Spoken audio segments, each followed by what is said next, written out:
Assalamualaikum teman-teman. Hari ini kita akan belajar tentang elektrokimia. Dari kata-katanya, elektrokimia merupakan gabungan dari kata elektro dan kimia. Jadi, elektrokimia merupakan ilmu yang mempelajari hubungan antara perubahan atau reaksi kimia dengan kerja listrik. Biasanya dalam aplikasinya itu elektrokimia itu menggunakan prinsip reaksi redoks.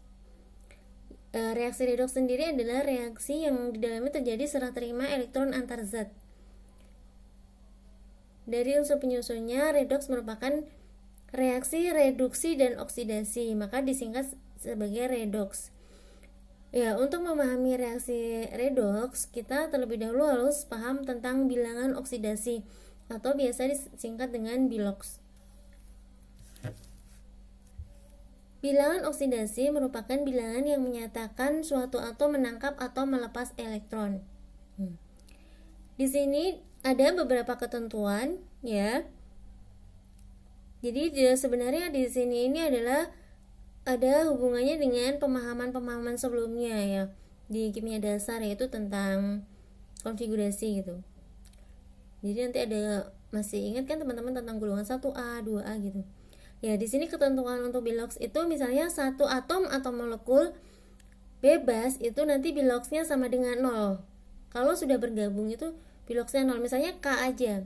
K kalau sendirian, N kalau sendirian dia biloksnya 0. K juga kalau sendirian dia biloksnya 0. Sedangkan kalau sudah bergabung misalnya jadi HCl, maka H itu plus 1, Cl itu minus 1, maka biloksnya juga 0. Dijumlahkan itu 0 gitu. Ya, di sini ada ketentuan-ketentuan lainnya.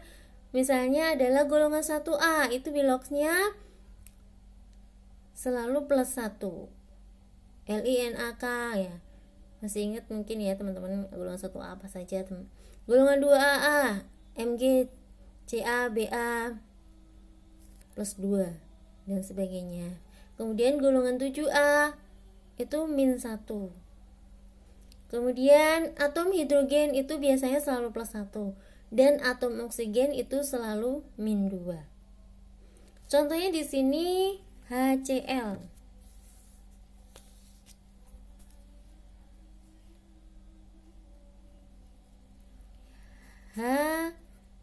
HCl tadi sudah dibahas. H itu tadi kan ketentuannya plus 1. Cl nya yang belum tahu.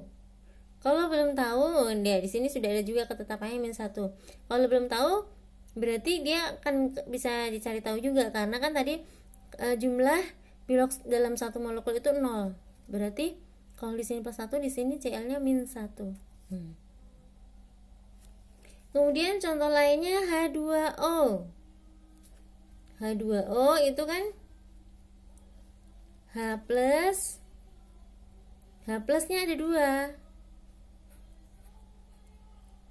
H2O. H plusnya ada 2. H itu kan plus 1, tapi ada 2, maka jadi plus 2. Sedangkan O tadi apa ketetapannya? Min 2. Maka kalau dijumlahkan 0 kan plus 2 min 2. CO2 juga seperti itu. CO2 C nya kan 1, O nya ada 2. O tadi min 2. Min 2 dikali 2 berarti min 4. Berarti biloksnya C itu adalah plus 4. Fe2O3 nih.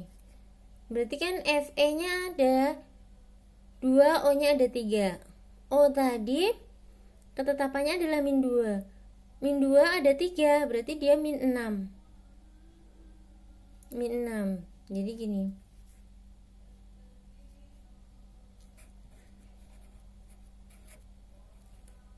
Ini min 6. Di sini kan harus plus 6 kan? Harus plus 6. Supaya biloksnya 0, karena molekul itu nanti biloksnya jumlahnya harus 0. Plus 6, di sini plus 6, tapi Fe-nya ada 2, maka dibagi 2. Fe aja itu berarti plus 3. Misalnya lagi HNO3. Berapa biloxnya? N gitu ditanya. Oh, tadi ketetapannya berapa? Min 2. Min 2 kali 3 min 6. Min 6. H itu ketetapannya plus 1. Plus 1 min 6 sama dengan 0. Berarti N-nya adalah plus 5. Ya, seperti itu. Nanti silahkan dicoba di sini yang digaris bawahi itu dicari biloxnya. Kemudian kita akan bahas tentang reaksi redoks ya. Reduksi, reaksi penerimaan atau penerimaan elektron atau penurunan bilangan oksidasi. Di sini ada penerimaan elektron ya. Cu plus 2E. Cu itu 2 plus. Apanya? Biloxnya 2 plus. Ya, plus 2.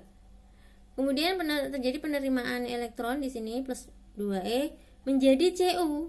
Nah, 2 plus 2E ini kan E-nya itu min. Jadi kan 0. Cu 0. Maka di sini yang namanya penurunan bilox dari plus 2 menjadi 0. Kemudian seperti ini yang oksidasi. Oksidasi adalah reaksi pelepasan elektron atau peningkatan bilangan oksidasi. Nih, di sini Zn menjadi karena melepas elektron, jadi Zn 2 plus 2E. E itu ada min 1 ya, min 1, jadi 2E plus 2 Zn 2 plus 2E itu kan 0. Zn nya sendiri itu plus 2. Maka terus kemudian Zn yang di seruas kiri itu 0 karena dia adalah unsur bebas di sini. Jadi biloxnya dari 0 menjadi plus 2 itu mengalami kenaikan bilangan oksidasi. Jadi kalau digabungin reduksi dan oksidasinya seperti ini. Tadi reduksi, penerimaan elektron, dan oksidasi. Ya, kalau digabungkan akan seperti ini. Cu2 plus Zn menjadi, ini kan bisa dicoret ya, 2E nya Cu2 plus Zn menjadi Cu plus Zn 2 plus. Kemudian selain reaksi redoks itu ada reaksi autoredoks. Autoredoks itu adalah reaksi disproporsionasi atau reaksi ketika suatu zat itu mengalami reduksi dan oksidasi secara serentak. Ya, gitu. Ya, di sini coba teman-teman nanti tentukan reaksi redoks di mana yang mengalami reduksi dan oksidasi. Misalnya seperti ini. Kita coba ya,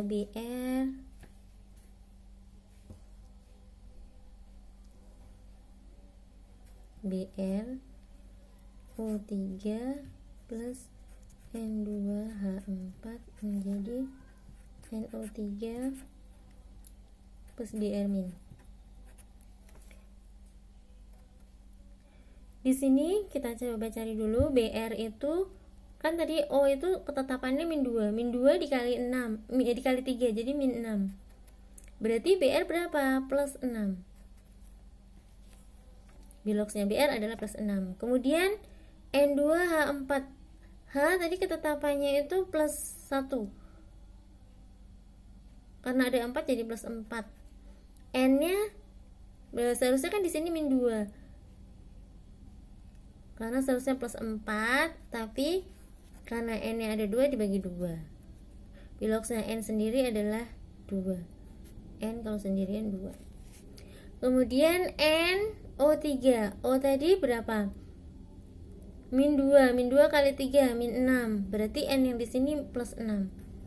Br min berarti Br di sini biloxnya adalah min 1. Ya, di sini kita coba cari mana yang mengalami kenaikan dan mengalami penurunan. Br di sini dari plus 6 menjadi minus 1. Turun kan? Turun, ini namanya reduksi. Kemudian N di sini tadi jadi plus 2 plus 2 menjadi plus 6. Ini kan naik. Namanya oksidasi. Jadi nanti teman-teman mencari seperti ini, mana yang cari dulu masing-masing biloxnya, kemudian baru ditentukan mana yang mengalami reduksi dan mana yang mengalami oksidasi. Kemudian jenis-jenis sel elektrokimia, nanti ada sel galvani dan elektrolisis. Sel galvani itu contohnya adalah aki ya, teman-teman pasti tahu semua. Kemudian sel elektrolisis itu biasanya contohnya adalah peristiwa peleburan logam. Kemudian di dalam sel elektrokimia itu biasanya dikenal dengan anoda dan katoda. Mungkin teman-teman masih ingat tentang anoda dan katoda. Anoda di sini yang mengalami oksidasi, sedangkan katoda itu yang mengalami reduksi. Di sini kalau disingkat menjadi KRAO. Katoda reduksi atau anoda, katoda reduksi, anoda oksidasi, atau sebenarnya karet. Katoda reduksi, anoks, karet anoks, bisa juga anoda oksidasi. Kemudian nanti di dalam peristiwa sel galvani itu ada dikenal istilah dengan namanya potensial sel atau E-sel. Potensial sel itu adalah E0 katoda dikurangi E0 anoda, atau sel reduksi dikurangi E0 oksidasi. Contohnya adalah seperti ini. Ini nanti seperti ini, E0-nya sudah diketahui. Karena sudah ada datanya. Nanti kita ya disuruh menentukannya itu kalau dalam bentuk reaksi. Menentukan E0 potensial sel dalam bentuk reaksi. Contoh tadi berarti nih. Contoh Ni plus 2E menjadi Ni. Diketahui bahwa potensial selnya min 0,25 volt. Kemudian Cu potensial selnya 0,34. Tentukan E-sel dari kedua elektroda tersebut. Ya, kita coba. Tadi kan rumusnya E-sel atau potensial sel itu merupakan E reduksi dikurangi E0 oksidasi. Bagaimana kita tahu mana yang merupakan reduksi dan mana yang merupakan oksidasi? Di sini ada biasanya ketentuannya. Yang mengalami oksidasi yang memiliki E0 yang kecil. Nih, tanding bintang. Yang mengalami oksidasi biasanya E0-nya yang kecil. Di sini berarti ini yang mengalami Ni yang mengalami oksidasi. Reduksi E0 reduksi berarti yang Cu 0,34 dikurangi 0,25. Ya, kemudian dijumlah karena min menjadi 0,59. Nah, di sini coba nanti di pelatihannya dikerjakan.